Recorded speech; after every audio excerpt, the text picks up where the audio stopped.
up, y'all? It's your boy Mopar Crazy Exotic. I brought in my Jeep TrackHawk. So I came in last time from Buffett Elite, and the TrackHawk sound great. But now, G-Exhaust is sponsoring me right now, and they're installing a G-Pack with an X-Pipe. Our G-Pack mufflers are designed to maximize the growl without sacrificing performance. And with the addition of the X-Pipe, we're going to optimize the exhaust flow for maximum power and sound. The Track Hawk is already a beast. It's got a Hellcat engine with 707 horsepower, but at G-Exhaust, we're trying to make it even more aggressive.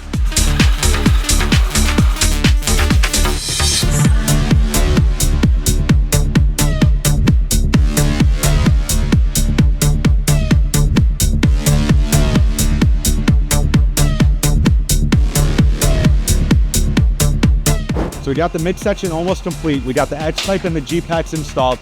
Berto's checking for leaks up top. He's running these precision welds. The G-Packs fit like it's loved. X-Pipe right behind it. This thing's gonna look absolutely sweet. Once we crank it, it's gonna sound like an absolute beast.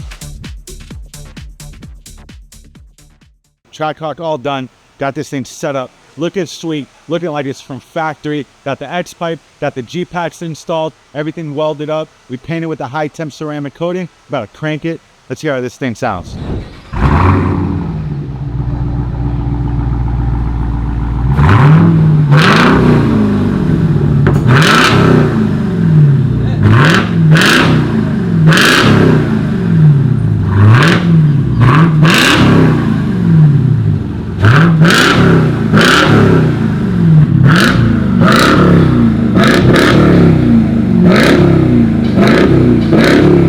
Shout out to Mopar Crazy Exotics, brought the TrackHawk. We hooked them up with a sponsorship, got the X-Pipe, G-Packs installed. If you like how it sounds, like, comment, subscribe. Go follow his page, Mopar Crazy Exotics on Instagram, YouTube. It's got a pretty sick page, guys. You should definitely check it out. And bro, appreciate the work. Appreciate the sponsor, bro. No doubt, bro. Appreciate it, man. No doubt, man.